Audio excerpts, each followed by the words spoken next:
Like I'm trying to lay down and I got heartburn, so I probably sound horrible, but okay, what was I saying?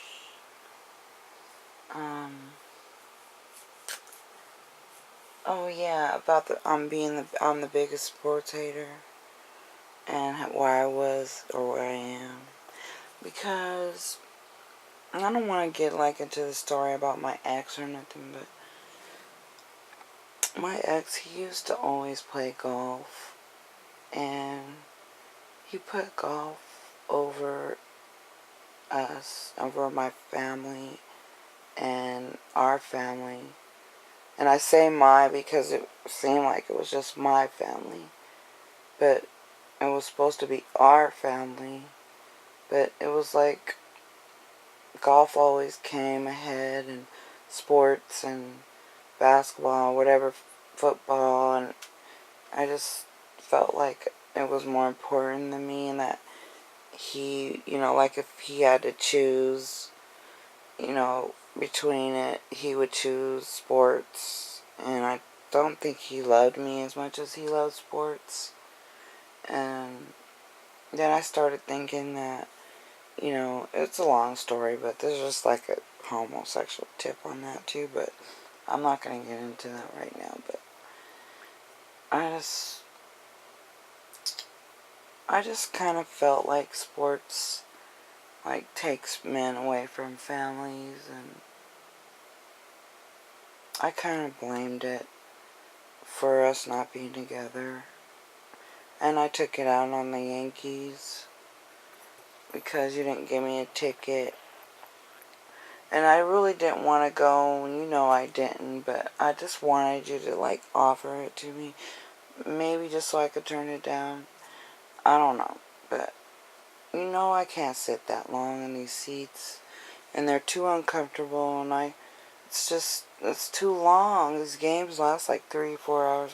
There's no way I can sit in these metal chairs for 3 to 4 hours, and my back and my neck and would be killing me, and I can't. And just everything has to do with going up to Seattle and the parking and all that. And I know that I should have really like put in the extra effort to do it, and I had originally planned on it, but I just couldn't do it because I'm too sick, and I don't even have nothing to wear anyway, and I haven't bought any clothes since like 1998 or something, and even then my clothes weren't nice, and I'm probably not what you're used to seeing, with the fancy clothes, and I just didn't think that I could get myself together, and my hair's just not looking good, and I don't know, it's just not gonna work, so I just didn't try. And I know that sounds kind of bad, but if we were, if it was meant to be, I guess it would have just happened. It would have clicked. And so we're probably just better as friends, and I accept that because I had my day. I was young and pretty at once. I wasn't all that pretty, but I could make myself look pretty. And I could, put makeup on and kind of dress myself up a little bit. But it's not about me. I was just, wanting to tell you about how sorry I am about what's going on and with your hip surgery, and how I know how it feels to go through health problems and then just have your job just like hit you when you're, vulnerable and stuff, because that's usually when people come after you, when they know that, you can't defend yourself as well because you're dealing with your health issues.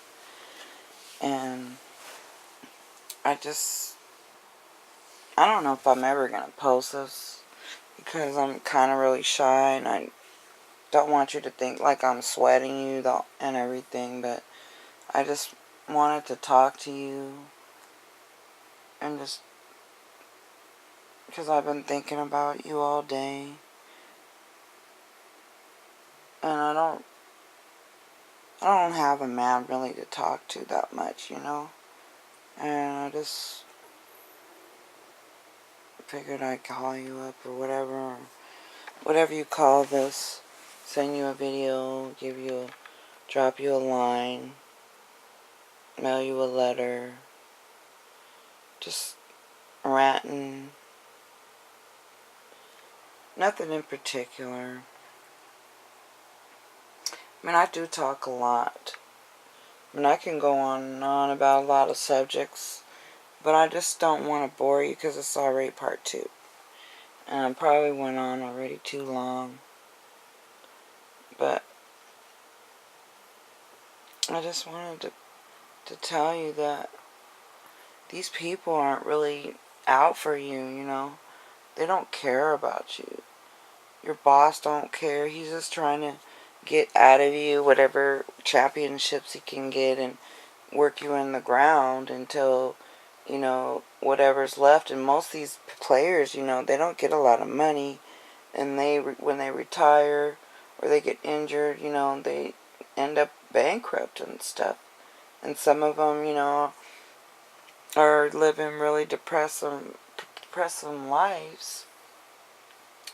And I just want you to focus on some other alternatives and career, I mean, I'm not saying that you're no good in, baseball anymore. Don't get me wrong. Please don't take this wrong. Because I think you're one of the best players ever. And that's why I was always your biggest fan. And even back from when you were in the Mariners, I always loved you. I know you know that. Even when I used to work in Olympia and when my boss or someone would say your name, I would always have a little smile on my face. And even my sister said you were good looking. And I've always had a little crush on you. And there was a time when I did fall madly in love with you. And that was before, Cameron Diaz and stuff. And, I kind of got over the Madonna thing. And then, because love's forgiving. And then, but when you was with her, I mean, I could handle the Kate thing. I mean, I almost was like hoping you guys would be together just so I could just, have some closure finally and just be happy for you, because I want to see you happy. But then when you guys broke up, I was sad, but then I was a little happy.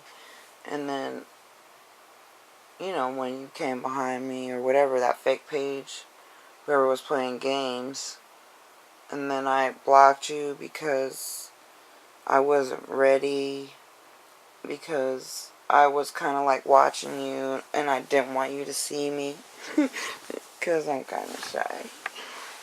But then,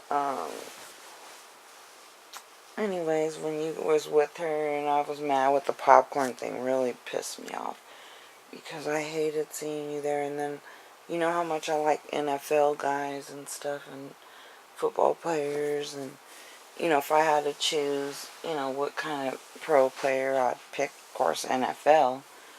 And so for you to be there, eating popcorn in my territory, kind of was offensive.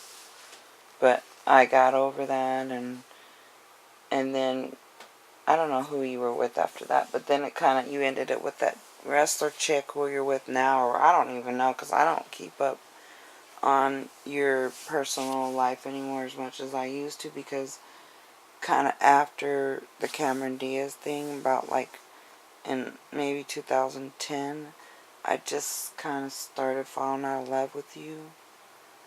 And because there's I'll love a guy when I first meet him, I'll fall in love with him, and then it's either we build on the love, the love is like this fire in the fireplace, and it's burning, and it's this little flame, and then it's either we're gonna lay a log on the fire and we're gonna keep it, the flames going, or we're gonna just let it go out and die out.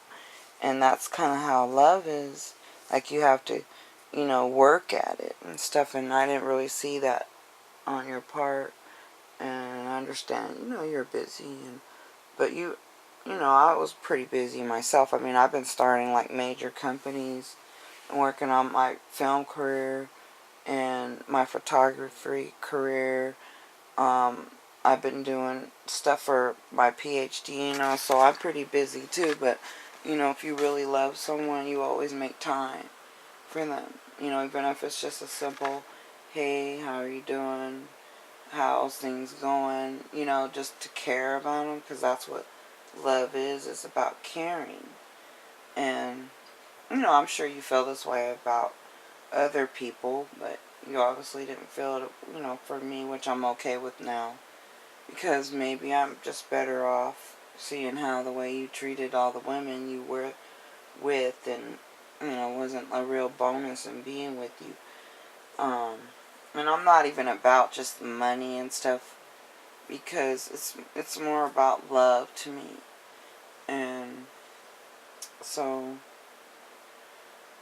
I guess it just, it was, the guy has to feel it, or it's just not going to work. But anyways, the log was burning, and it was nothing kept it going. So the love disappeared, and it started to turn into hate. But I had to catch it, because I don't want to end up being, like these devilish, wicked people who just hate and hate and hate. And, it's just about love. And so that's why I wanted to let you know why I said today that I love you, because I do love you. Now, am I in love with you anymore? No, I don't think I am, because to be in love with someone, it's a reciprocal thing. It's something that, you feel, they feel, and then you work towards it. And I just, never got that, so it died. And when it tried to leave, I tried to catch it, and I tackled it, and I, held it down, but it got away. And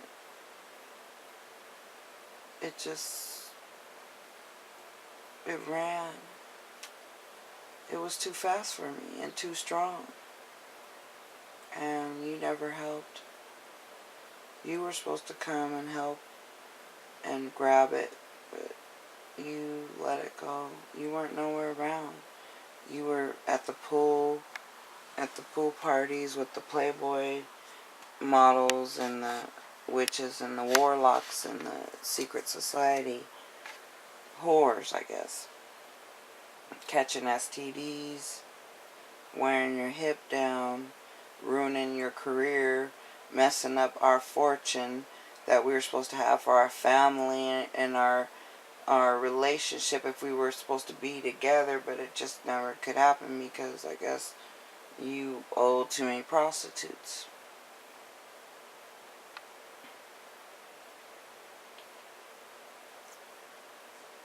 Oh, I didn't mean to get nasty. Ooh, this is turning 13 minutes. I better go.